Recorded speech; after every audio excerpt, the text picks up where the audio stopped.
Hey gamers, it's time for an ad break. First, I want to mention that I myself have a Patreon now, so if you want to keep this show going and growing, consider helping me out at patreon.com/beyondsolitaire. Second, as usual, I'm very proud to say Beyond Solitaire is sponsored by the Center for Learning Through Games and Simulations at Central Michigan University. Their first published game, Monumental Consequence, has cleared customs and should be shipping out soon. If you didn't back it, you can still pre-order it through their Kickstarter page. Next, be on the lookout for their next project, Rising Waters, a game about the Mississippi Flood of 1927.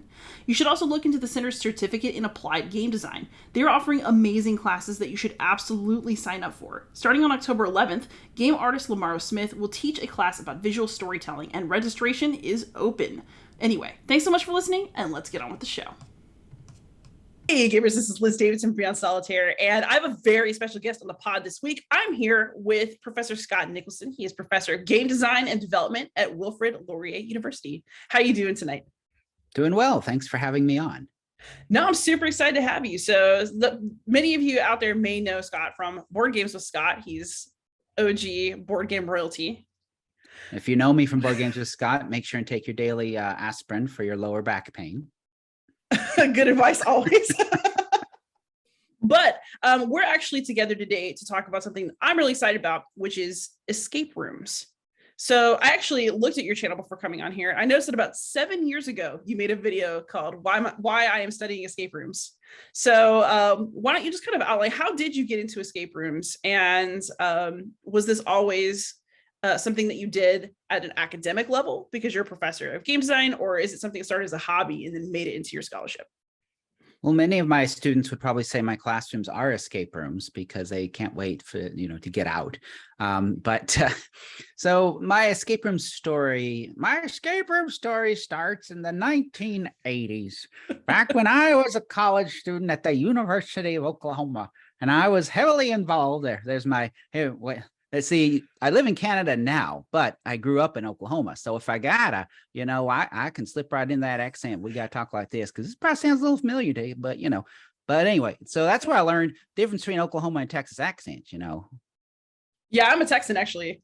You got to keep your teeth together for Texas. That's the difference there. But anyway, so yeah, I was at Oklahoma and grew up in rural Oklahoma on a horse farm, and then went to the University of Oklahoma, and then moved to Texas and was a librarian at Texas Christian University. And so after getting my library degree, but when I was in college, I got involved with live action role playing through the International Fantasy Gaming Society, which was an international group. They took the world of Dream Park, which was a book, and sort of brought that to life. And it was a type of LARPing called BAFO LARPing. And BAFO refers to the padded weapons that you use. So the way these live action role-playing games would work is that you would go out to a forest or a park. It would be a big event. There would be a series of encounters set up ahead of time. So you'd have between 8 to 12 encounters. And then what would happen is throughout the day, a series of teams would go through those encounters one after another. So the first team would start at 8 a.m. and encounter 1. Hi, I'm the king. My princess is missing. Can you find her? Sure. And then the team moves on to the location for encounter 2, where there might be a group of people with very bad green face paint on, acting like orcs. We're going to fight you. And they have a combat. And then when that first team moves on, then the second team starts onto the game course. And so they're following behind the first team. So what happens is throughout the course of a day, you can have 4 to 6 teams playing through this game. It's almost like a theme park, like a theme park attraction, like a dark ride, that sort of concept.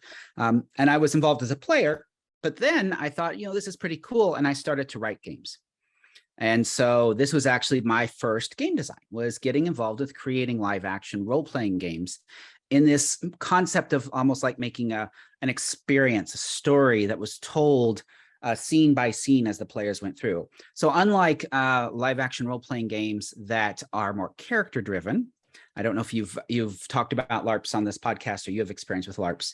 We have talked about LARPs on this podcast, but we're always ready to hear it again. So there's different kinds. There's some that are more character based, where each player is playing a character, and some of those LARPs will be where you have a backstory and you have to learn pages of a backstory, and then it is through the interaction of everyone playing their character where the overall game narrative comes to life.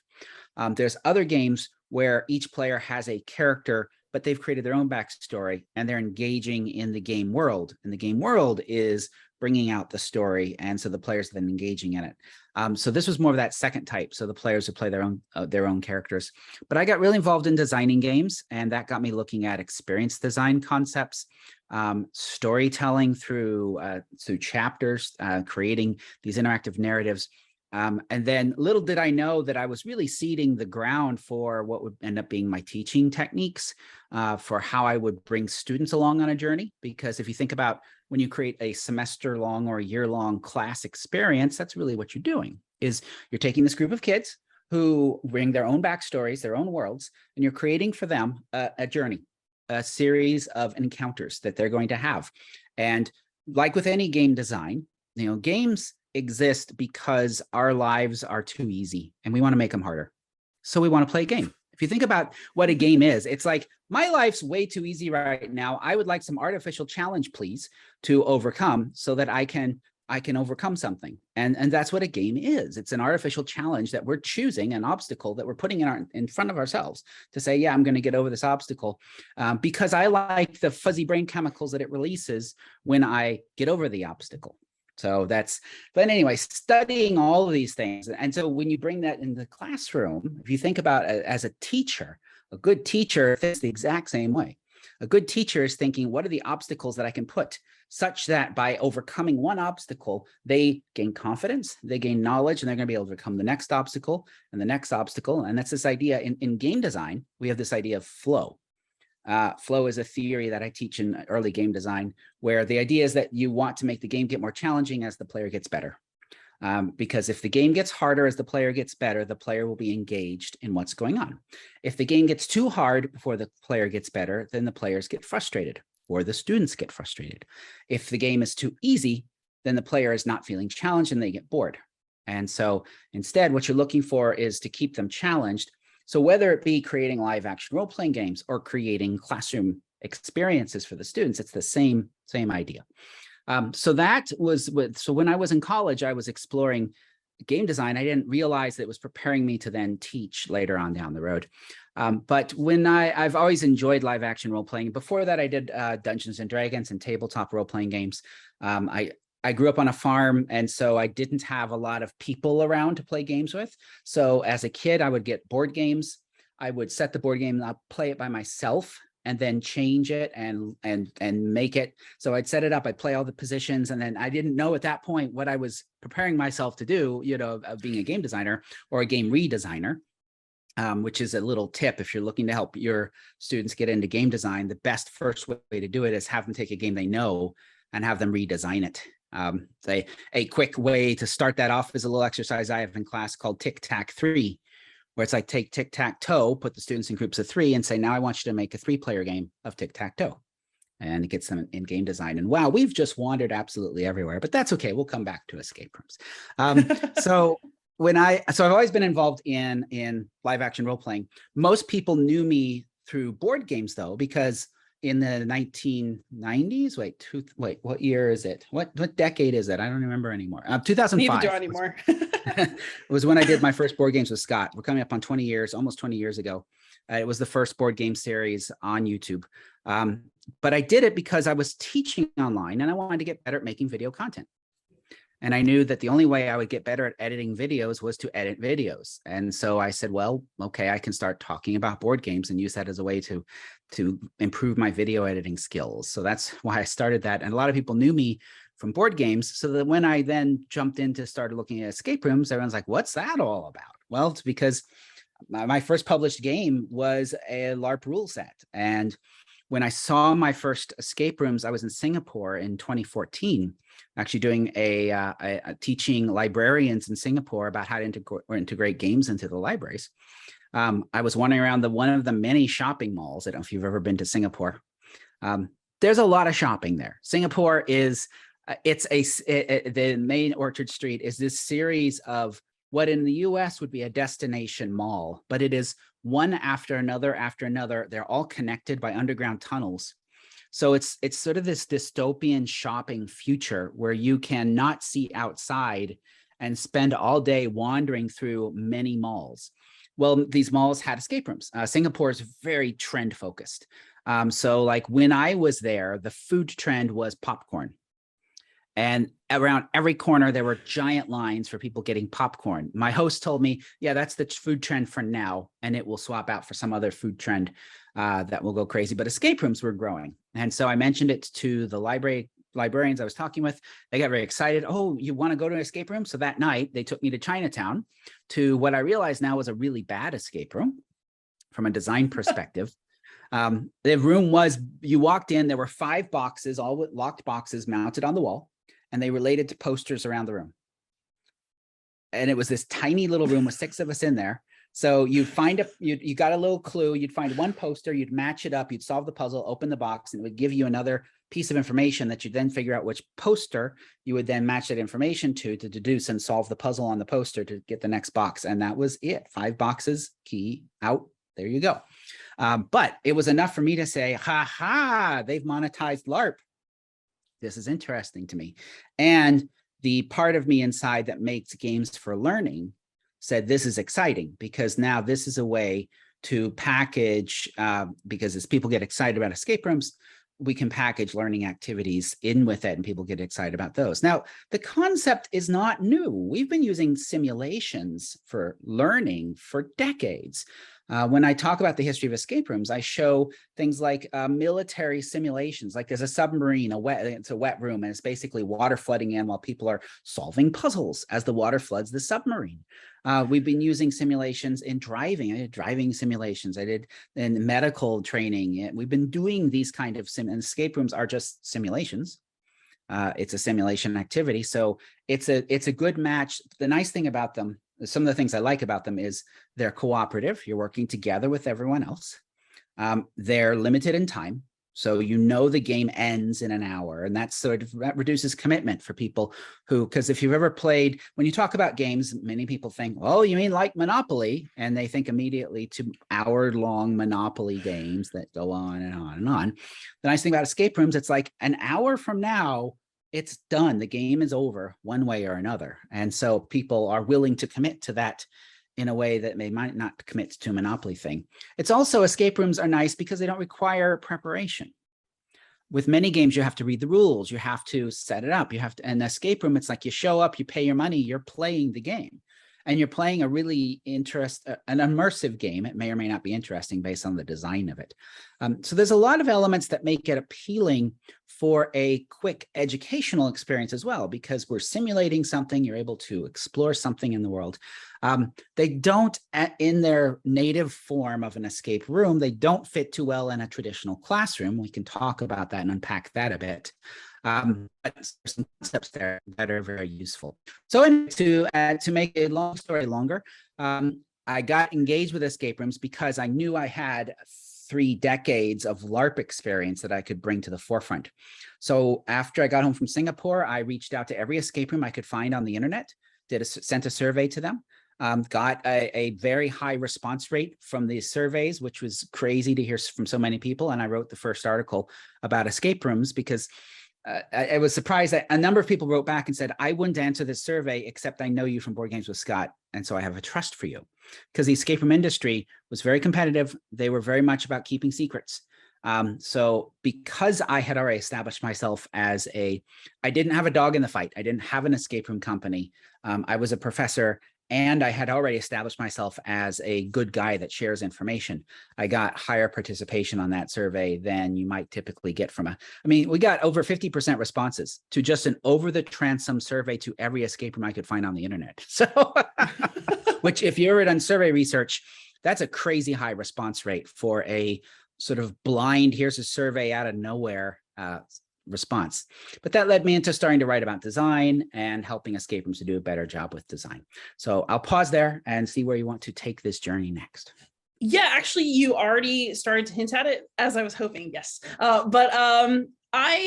Escape rooms are super popular now as a commercial experience. But that's like a very contained, like you go in the room, you solve the puzzles, you leave the room, the game is over. In a classroom, the escape room is like the injection vector for knowledge. You want the student to learn something. There's a learning goal. So what are some key differences in design for a classroom escape game specifically versus something commercial? Well, and you use the right term there, escape game, which is the term that we coined for the book that we wrote instead of going escape rooms, because escape rooms are best with a small group of people in a specialized space, neither of which teachers usually have. So the only ways I've seen that work out are in classrooms where they have a room that's like an after school club, like an escape room club, where a group of students can make an escape game in this dedicated space. They then run it and let other students play it after school. That actually works really well but it's not, at that point, it's typically not a heavy duty learning activity. It's more of a student design activity. They can go together, but if it's like an after school club, you usually don't want to force too much of, hey, you've got to apply a learning outcome to this game. But in the book I wrote with Liz Cable about this, we explore different game shapes. And that's the term we use for different ways teachers could use concepts from escape rooms in the classroom. And so one way is through a puzzle hunt structure. So in a puzzle hunt, what you do is you give you split the students up into groups. You give every group a packet of puzzles, and the puzzles will be related to learning outcomes. As they solve the puzzles, they'll get code words, and those code words they then bring back to the teacher, who then, once they see they've gotten the puzzles solved, they get another packet of puzzles. Now, another way of doing that is through breakout boxes. Now, breakout boxes is where, rather than have a packet of puzzles, you'll have a box that has physical locks on it. And each group of students will get a box. They'll still have puzzles, probably in paper form, maybe mechanical form, they'll solve to open the box. And then so the structure is very similar to a puzzle hunt, but you have physical boxes instead of paper products. But the idea is the same. Each group can solve their own stuff. You can still use external activities as part of either of these. So you could have something where when you get to this point in the game, go to the library, look for this book, get the information, then come back. Or go to this other room where you've already set up something for them to observe and look at it to get information and come back. So those are two ways of taking the escape room experience. Another way of doing it is, and this was Liz Cable's idea, she called it serial stories. And with serial stories, what you do is, rather than have an hour-long game, which doesn't fit the classroom model very well because your class is usually an hour, you have a 10-minute single activity. But the idea is that you do this once a week, and it tells an ongoing story.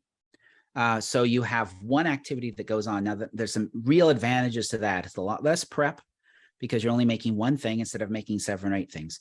You know everyone's going to be doing the same thing at the same time.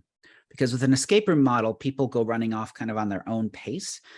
So the serial stories is like everyone's solving this one puzzle, then we can debrief and talk about what we learned from that one puzzle. And then as the teacher, if you're smart, you ask the students, hey, what do you think will happen next? And then they'll tell you what you make for next week. Ha, ha, ha. Which is the old game master technique, is you listen to your players and you make some of what they predict come true. Because when that happens, they get very excited. That also then ties in very nicely with, that's a very achievable thing for a student group to create. So the teacher makes the first half of the semester, and then you assign student groups once they've seen, because it's a single puzzle. That's something that you can get your head around when you see some examples. So then the rest of the semester is each group presenting their puzzle that in the established story world that you've created. You can also do pop-up escape rooms. So that's where you bring everything in and you set up the room. You can do them for larger groups. And in fact, there's a group out of Japan called Scrap. And it was they actually did escape events before escape rooms. They were some of the first ones to do escape rooms in the form we know them. But they ran thousands of persons escape events, where it'd be escape from the ball field. And it was more like the puzzle hunt structure. So all the teams would get the packet of puzzles. As they cracked the puzzles, it would direct them to different physical locations in the ball field, which would then, and the goal was for teams to try and get out within an hour. And so you can create activities for your entire class in that kind of structure, but they can be exhausting to run and a real hassle. So the book that we wrote last year covers those sorts of game shapes. But my next chapter in that story happens with what I did over this last year. I've just finished a sabbatical from the university. Nice. And this addresses what I saw as one of the big issues with doing these escape games in classrooms, and that is resources. So I was presenting about these different escape groups in front of a group called the Education Alliance, which is a group that focuses on working with low resource classrooms like in Africa, in India, and things like that. And they said, well, Scott, how could a classroom use an escape game if they only have a blackboard? Here's the room. The room has a sand floor. The room has benches. You've got 40 eager students that would love to be involved. You've got a blackboard. That's it. How do you do something? So you don't have even the luxury of disposable paper to work with. So I took that on and that was my challenge for my sabbatical over the last academic year. And I said, well, okay, I've got 40 years of game designs and gameplay experiences. Let me tap all of that and find the little pieces that I could bring together and stitch something up that could work. So because I thought about, well, in my past, I've engaged in different games that don't require a lot of stuff. I've engaged in storytelling games, in role-playing games. And I thought about like interactive fiction games, like the old Zork games, where the text adventures, where it's like, there's a mailbox here. Do you want to open it? I don't know if you've seen Parsley games. Parsley games is where they took a text adventure and turned it into a party game. So the way Parsley games work is one person is the parser, and they have the script, and they'll read the first couple lines. You know, you're in a field. There's a mailbox here. There's a sword here. What do you do? And you point to the first kid in your classroom or first person of the party, and they say the one thing they want to do. I want to get the sword. All right, you have the sword. What do you do? And you point to the next person, and you continue to go around your class, and they're working their way through the script. So Parsley games, you can buy PDFs of. They've got a bunch of games out there. It's a fun classroom activity because everyone's working together, but each person only gets to give a single input. And you as the teacher have to respond. So when I started a year ago, when I started the sabbatical research, I started with that and said, well, let's make that, but make it for educational games. But what I found quite quickly is and I designed that and started to test it, is I found that teachers who didn't have experience with role-playing games got frustrated having to improvise when the students would say, stick the sword in the tree, or whatever, which they would do. Now, if you've had experience running role-playing games or are comfortable improvising, that's great. And that is out there. You can use that method if you want. But I realized it was too complex for most classrooms because it required the teacher to do too much improvisation when they hadn't had a lot of experience doing that. So I stepped back and said, all right, what's at the core of these games? And I said, well, at the core, there's two things. There's making choices and overcoming challenges. So this game system I've created, it's called Escape If, and it's all free. It's all at escapeif.com. It's all in the Creative Commons. You can get the game system. You can get sample games. You can get toolkits for creation. The idea is to create something that the teacher just goes in with a script, and it's like an old choose your own adventure book. So that it tells the teacher, read paragraph 1. You are working at the dinosaur safari, and the D-long dinosaurs have gotten loose. You need to build a new cage for them. You have 25 meters of material.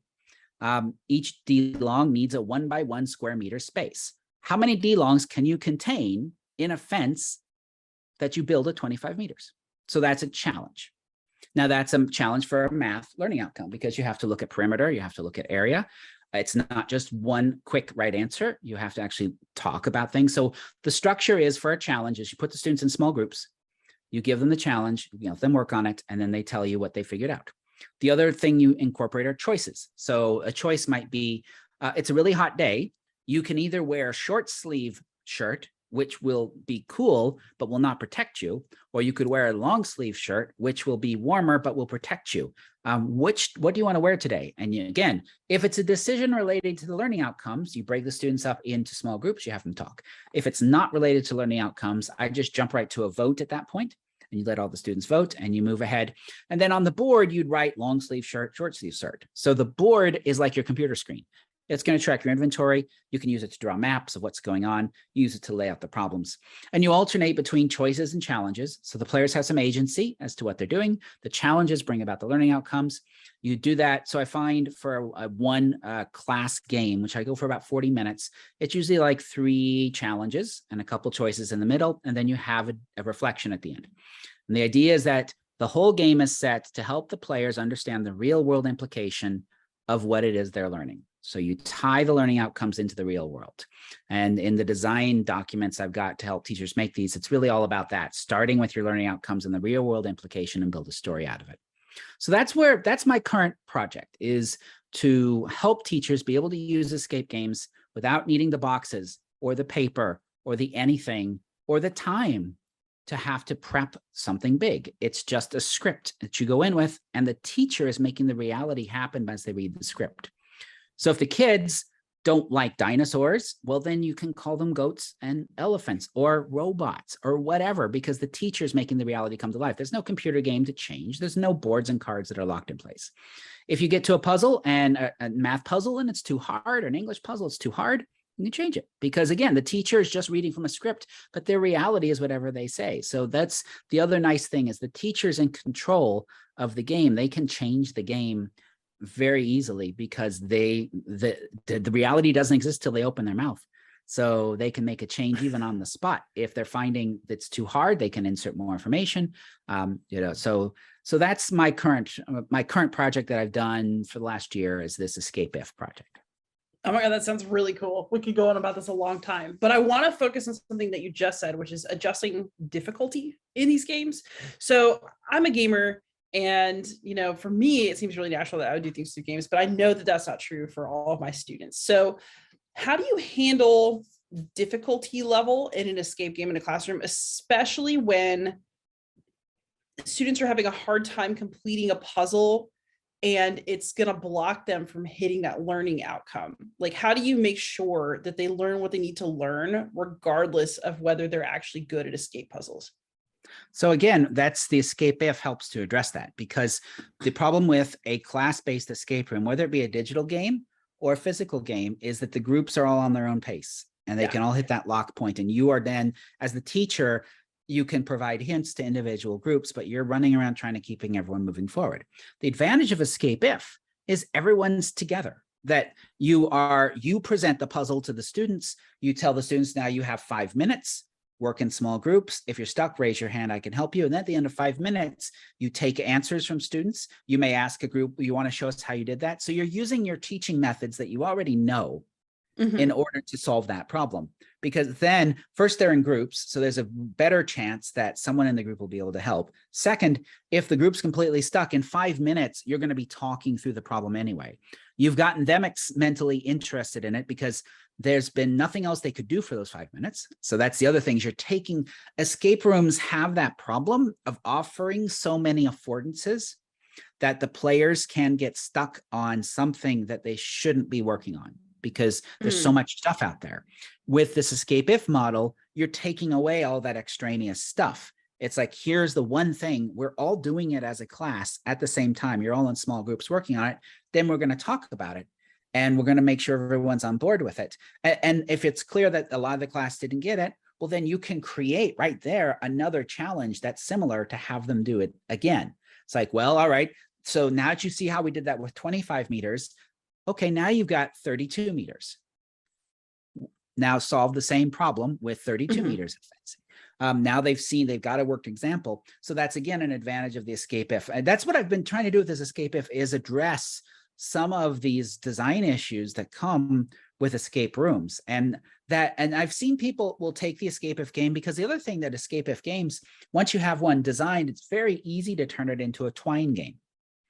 Twine is a tool to let you do branching narratives. Well, if you've already written out all the words and you've already written out all the branching logic and it's all there, it's actually just copy and paste and you have a twine game.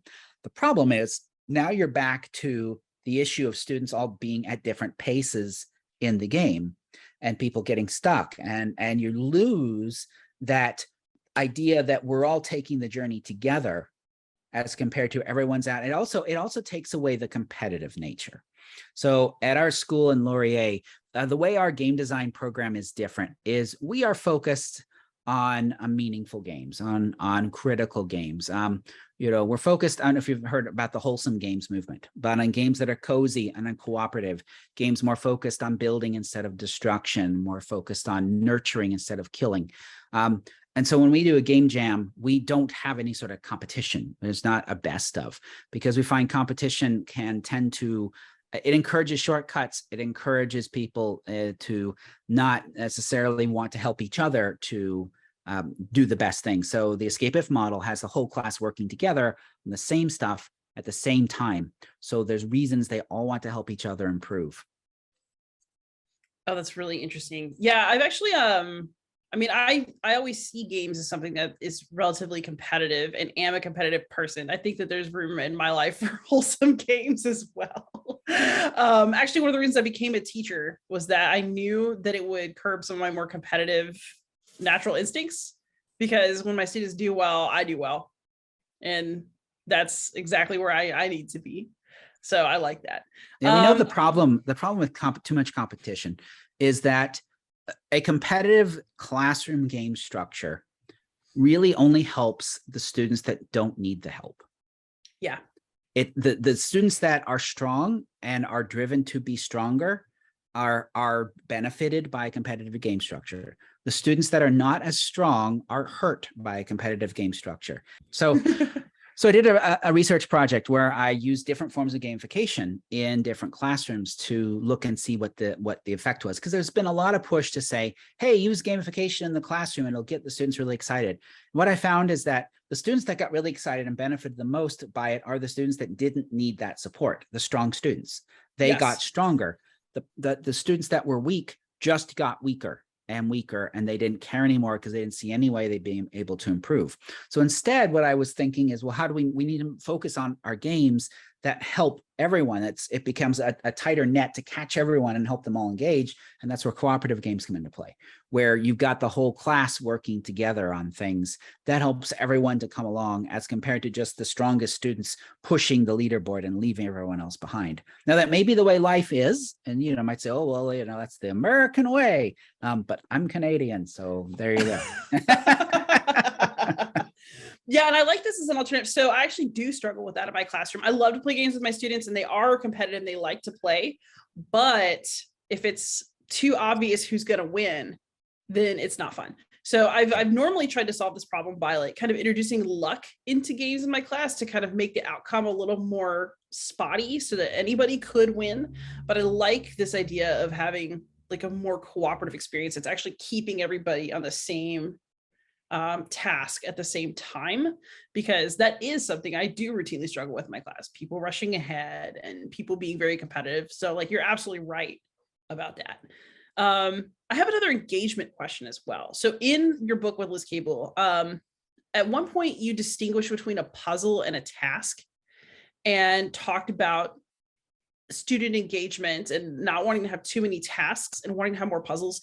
What did you mean by that? And how does that play into making a classroom game? Because I often find that an educational game isn't always as fun as you would think, because it's too bluntly educational. So how do you strike that right balance and keep it fun? So in the escape if work I've been doing, the way I talk about that is at the beginning when you're brainstorming the narrative, it's the escape if model is narrative first, and to think about a playful setting where you could then extract whatever you're doing back to something in the real world. So that's where, working on a dinosaur safari is going to be more playful than a setting that's more on the nose. Puzzles and tasks. So the main difference, a task is a challenge where you know what the goal is and you just have to figure out the steps to reach it. It's here's the done state, and you have to do what you need to do to get to that done state. So it's you've got to build this tower and you're gonna have to use these pieces to build the tower, and here's how you do it. It's just now down to your skill to be able to do it. And so you know what you're trying to do. With puzzles, on the other hand, many times you don't necessarily know that path that you're going to be taking. With a task, it's the task is, well, you're like a laser maze is a task. It's I know I have to get to the end of the laser maze, and I know that there's this path, and you can see what the path is, but it's really my skill of manipulating my body to be able to get through the laser maze. That's the challenge. Right. You could design a laser maze that's also a puzzle, where there's multiple paths and you don't know which path is going to be the easiest path to get through. And that's part of the game. You could even go so far as to have given the players access to, say, a mirror, where you could bounce a laser into a sensor to give you a space if you figure out to do that. Or you could be like what we did. So when we design, so I should say I'm horrible at laser mazes. My team name is Captain Kool-Aid. That's what they call me when I come to a laser maze, because I'm just like the Kool-Aid man barreling through the lasers. Oh yeah, and I smash through everything. I always set them off. And so in the Red Bull Escape Room World Championships that we designed, I made a laser maze where the goal was to block all the lasers instead of to avoid the lasers. The players had to figure that out. They had to figure out, why are we setting this off?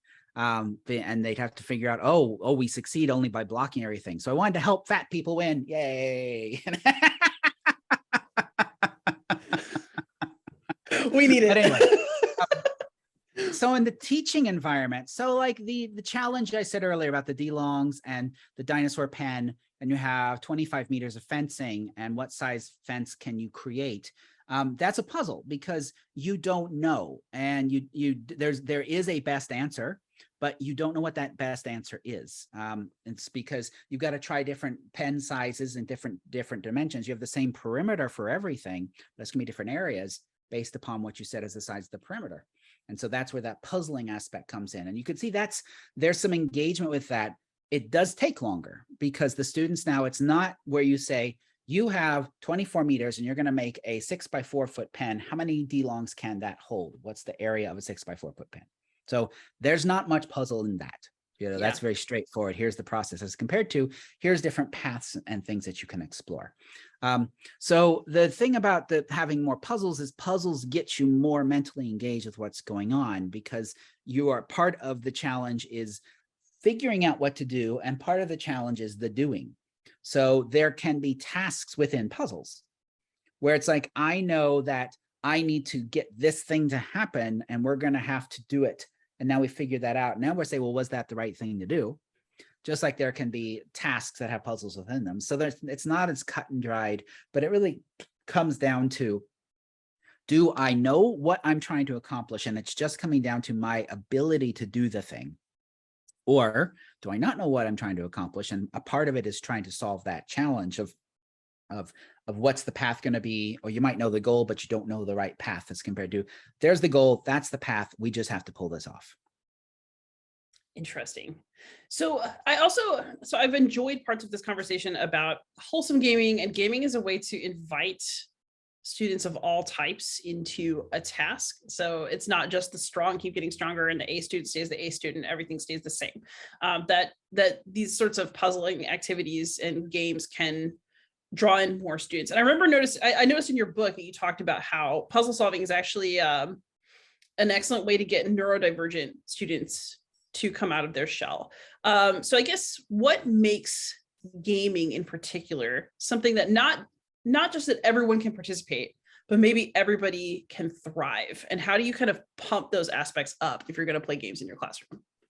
So what's important is that you make sure and choose games that reward a variety of strategies. Escape rooms, that's another reason I liked escape rooms, is because well-designed escape rooms don't just require you to do 8 math problems, but you're having a variety of activities that you do. I made one of the escape rooms I made, the first one I made for a learning facility was for a national park in upstate New York, a military park. And so it was a game designed for families to understand the story of this military fort. So that was one of the challenges, is making an escape game for a family to play together. Well, the way that I worked on that is I made sure there were some challenges that the kids would excel at and the parents might struggle with. So one of the ways I did that, for example, is I couldn't use, so because it's a national park, I couldn't use anything futuristic, meaning anything from today in the room. It all had to be stuff that existed during that time. And so I needed a way to bring about a timer in the room so the players would know they had 20 minutes to play the room and get out. You can't have a clock on the wall, and there's not going to be a countdown clock. I needed a reason, and I very much focus on reasons in the game. So in this case, the idea was that they knew that there were guards that patrolled every 5 minutes. And they would hear the audio of footsteps telling them the guards were coming. And the players knew when they heard the guards coming, they had to hide so they were not in sight of someone walking by the door. Now, I also had it such that one of the puzzles in the game was from the audio. So because the players were doing nothing on that time other than hiding and listening. So that was a nice way of having an audio puzzle that you knew everyone would be listening to because there was nothing else to do at that moment. But that was something that you got to watch. The kids would be very great at finding hiding spots. The parents wouldn't, and the kids would help hide the parents. And so that's what I mean by having different activities in your game. The other piece is to think about how do you create roles for your players. So this is more of a traditional escape room model, because one of the problems I'll see in escape rooms, I was consulting with NASA about making games for science museums, and they had made a game about building a moon base, and they were running tests of it, and we would watch these tests, and there was always one player that would get very aggressive and take control of the whole game, leaving everyone else to just sit and watch. And they're like, what do we do about this? Because we got one player who's kind of doing everything. So, well, you give each player a role, and with that role, you give them a unique tool. And so it's like, you are the archivist. This is your clipboard. This is yours, and you will need it at some point in the game. And then you make sure one of the challenges requires that player to step up and be involved with what's going on, because they've got a specific checklist they're checking off. And it's like, you are the observer. Here are your binoculars. They're yours. Put them around your neck, and there will be a point where you will need to use these things. If you let the players then pick their roles, and you give them enough information so they have an idea of they can pick the thing that sounds like something they'd be good at, then you get to make sure everyone's the hero. You get to reduce the alpha player concept, because everyone's got a time when they're the one in charge. And so that's the way, and I like to do, you can do that in normal escape rooms as well, where you create roles for the players. What I found is in most escape rooms, players don't really role play. It takes a very specific sort of player that wants to role play. That's something that I've talked about and given talks on, is how to bring more role playing in escape rooms. But what I found that works best is if it's item focused. It's like, you are you're the explorer. Here are your binoculars. You're going to use those. Well, you give someone a pair of binoculars that at some point in the game, let them do something, and they're now role playing the explorer. They've got, that gets them involved. And so having that concept, you could think in classroom settings, it gets, especially when we tie it back to simulations, and we tie it back to, if this were a real world situation, or our fantasy world situation, who would everyone's role be, and what would they do, and how would they engage with things? Ooh, I like that. So there's one other concept in your book that I had a hard time wrapping my mind around how this would actually work, and I'm just so curious. So those of you who are listening, don't worry, I'm going to link this book in the show notes that Professor Nicholson and Liz Cable wrote together. But there's a part of this book that talks about social puzzles that are based around like ethical concepts, and that learning to view the world in a different way or take a different approach, like ethically, would be a way to solve the puzzle. How does that work? How would you do that? Like, I'm just totally fascinated by this as a concept. It just really pushes things for me in a way that I can't even imagine yet. So I'll give you an example from my breakout EDU game that I wrote called Ballot Box Bumble. That's actually out there and free to download. I made that game because I just moved to Canada, and I wanted to get my head around the electoral system. They were coming up on one of their national elections. So I wrote a game designed for a high school civics class, where it was based on the different methods that Canada uses for counting up ballots and figuring out there's different ways they do their math up here about how they decide who wins, which in many ways are as broken as US gerrymandering, just in different ways. But so the way that the backstory of that game is, you are poll volunteers being sent. The poll has just closed. You're volunteers at the poll, but the poll director is nowhere to be found. Elections Canada is expecting to be able to get the results of your poll in 20 minutes. You hear 20 minutes a lot, by the way, because I've learned for classroom games, 20 minutes is what you want to do. It's a good number. That's I find that's a 20-minute game. It's like 4 puzzles. That's about right for a classroom or a museum experience. The hour-long game, it goes on a little too much for that kind of space. So 20 minutes is a good number I found. But anyway, so the poll, the Elections Canada will be calling in 20 minutes to get the results of the poll. So the players go into the office, the back office of the elections manager, and they start to uncover this information. They find a letter in the trash can that says, okay, on poll night, here's what you're going to do. You're going to set up your poll volunteers to make them look like the ones that are defrauding the election. And then you're going to get out of town. And as the players are looking around the office, they find, and this is based on Canadian electoral fraud. So I based this on things that actually happened in Canada. So there was a thing called robocalling, where a party set up an automatic calling program that called people from a specific party and told them the polling place had changed, and it was a false polling place. And this is something that actually happened up here. So the players find a spreadsheet on a computer. They find an audio file saying your polling place has changed, report to this address, which is different than the address that's sitting on the desk. And they can see everyone that was called that was in this one party. So that's what the puzzles were understanding some of the things that had happened in Canada's history with electoral fraud. So as the players play the game, they discover that their polling manager had been engaged in about 4 types of electoral fraud, but because they had their hands on the spreadsheets and the documents and were being set up to being portrayed as the ones that did all of this, as they learned by finding that letter, well, then now it gets interesting. So at the end of 20 minutes, whether they've gotten so if they want, they can get the elections box open, they can count the ballots, they can have the numbers all ready to go. 20 minutes, now we have the social part. Teacher role plays, hi there, this is Elections Canada. What have you learned? And how the students respond to that question determines how well they do in the game.